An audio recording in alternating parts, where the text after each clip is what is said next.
ವಿರುದ್ಧವಾಗಿ ಒಂದು ದೊಡ್ಡ ಹೋರಾಟವನ್ನು ಮಾಡಬೇಕಂತ ಹೇಳಿ ನಾವಿಂದು ಸೇರಿರ್ತೇವೆ.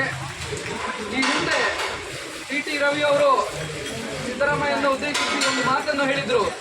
ಸಿದ್ದರಾಮಯ್ಯನವರಲ್ಲ, ಅವರು ಸಿದ್ದರಾಮಲ್ಲ ಖಾನ್ ಅಂತ ಹೇಳಿದ್ರು. ಇದೇ ಕಾರಣಕ್ಕಾಗಿ ಅಂದು ಟಿ ರವಿ ಅವರು ಸಿದ್ದರಾಮಯ್ಯನವರಿಗೆ ಈ ರೀತಿಯ ಮಾತುಗಳನ್ನು ಆಡಿದ್ರು.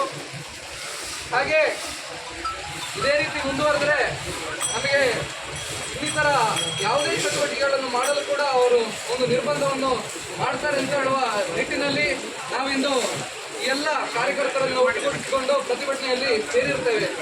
ಹಾಗೆ ಇವತ್ತು ಭಜನೆ ಆಗಿರ್ಬೋದು, ಇನ್ನಿತರ ಸಾಂಸ್ಕೃತಿಕ ಕಾರ್ಯಕ್ರಮಗಳನ್ನು ಮಾಡಲು ಅನುಮತಿ ನೀಡದೇ ಇದ್ದರೆ ಇವತ್ತು ನಾವು ತಹಶೀಲ್ದಾರ ತಾಲೂಕು ಕಚೇರಿ ಎದುರನ್ನು ಪ್ರತಿಭಟನೆ ಮಾಡಿದ್ದೇವೆ.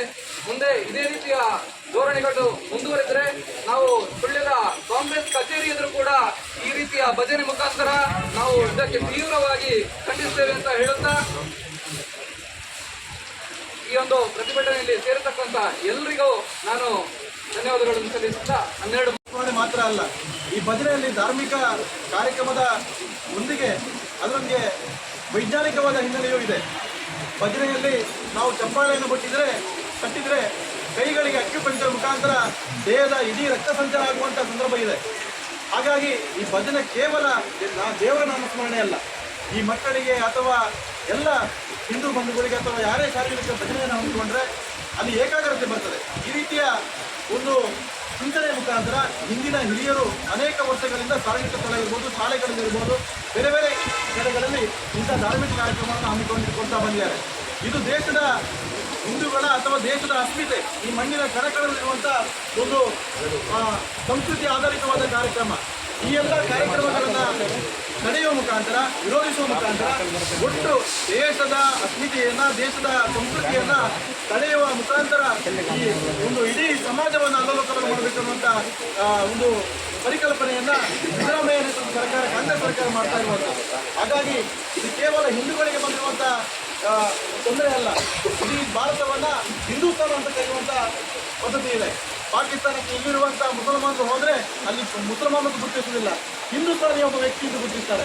ಹಾಗಾಗಿ ಈ ಹಿಂದೂಸ್ತಾನದಲ್ಲಿರುವಂಥ ಒಂದು ಸಂಸ್ಕೃತಿಯನ್ನು ತೊಡೆದು ಹಾಕಬೇಕು, ನಿರ್ನಾಮ ಮಾಡಬೇಕು ಅನ್ನುವಂಥ ಹುನ್ನಾರವನ್ನು ಒಂದು ಅತ್ಯಂತ ಸುಸ್ಥಿತಿಯಾದ ಹುನ್ನಾರವನ್ನು ಸಿದ್ದರಾಮಯ್ಯ ಸರ್ಕಾರ ಮಾಡ್ತಾ ಇರುವಂಥನ್ನು ನಾವು ಖಂಡಿಸ್ತಾ ಇದ್ದೇವೆ.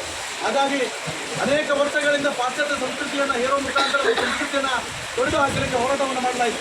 ಆದರೆ ಯಾರಿಂದ ಸಾಧ್ಯ ಆಗಲಿಲ್ಲ. ಈ ಒಂದು ಪ್ರತೀಕವಾಗಿ ಬಾಲಗಂಗಾಧರ ತಿಲಕರು ಕೈಗೊಂಡ ಇದರಿಂದ ಈ ದೇಶಕ್ಕೆ ಸ್ವಾತಂತ್ರ್ಯ ಬಂದಿದೆ. ಅಲ್ಲದೆ ಇವತ್ತು ಗಾಂಧಿ ಪರಿವಾರ ಅಂತ ಹೇಳುವಂಥ ಮಹಾತ್ಮ ಗಾಂಧಿಯವರ ಅಂತ ಹೇಳಿದ್ದಾರೆ.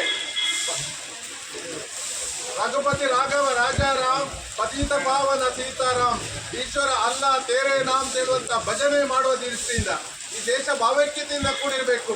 ಈ ದೇಶದ ಎಲ್ಲ ಹಿಂದೂಗಳು, ಮುಸಲ್ಮಾನರು, ಕ್ರಿಶ್ಚಿಯನ್ರು ಅವರವರ ಧರ್ಮಕ್ಕೆ ಆಚರಣೆಗೆ ಸೀಮಿತವಾಗಿರಬೇಕು. ಹಿಂದೂ ಧರ್ಮದ ಸಂಸ್ಕೃತಿಗೆ ತೊಂದರೆ ಆಗಬಾರ್ದು ಅಂತ ಹೇಳುವಂಥ ರೀತಿಯಲ್ಲಿ ಆ ರೀತಿಯ ಉಲ್ಲೇಖ ಮಾಡಿದಂಥ ರಾಷ್ಟ್ರ ಪ್ರೇಮವನ್ನು ಮತ್ತೆ ಕಾಂಗ್ರೆಸ್ ಅವರಿಗೆ ನಾವು ನೆನಪು ಮಾಡಬೇಕಾಗಿದೆ. ನಾವೆಲ್ಲ ಶಾಲೆಗೆ ಹೋಗ್ತಿರುವಾಗ ಭಜನೆ ನಾವು ಒಟ್ಟಿಗೆ ಮಾಡ್ತಾ ಇದ್ದೆವು. ಶಾಲೆಯಲ್ಲಿ ನಮ್ಮ ಶಾಲೆಯಲ್ಲಿ ದಿನನಿತ್ಯ ಭಜನೆ ಆಗ್ತಾ ಇತ್ತು. ಭಜನೆಯಲ್ಲಿ ಮುಸ್ಲಿಂ ಮಕ್ಕಳು ಸಹ ಭಾಗವಹಿಸ್ತಾ ಇದ್ರು. ಅವರಿಗೆ ಅದು ಆಗ ಇದು ದೇಶದ ಇದು ಅಂತ ಕಂಡುಕೊಂಡಿರಲಿಲ್ಲ. ಇವತ್ತು ಕಾಂಗ್ರೆಸ್ಸಿನ ತುಷ್ಟೀಕರಣ ನೀತಿಯಿಂದ ಇವತ್ತು ಅವರು ಅದನ್ನು ಬದಲಾವಣೆ ಮಾಡ್ತಾ ಇದ್ದಾರೆ.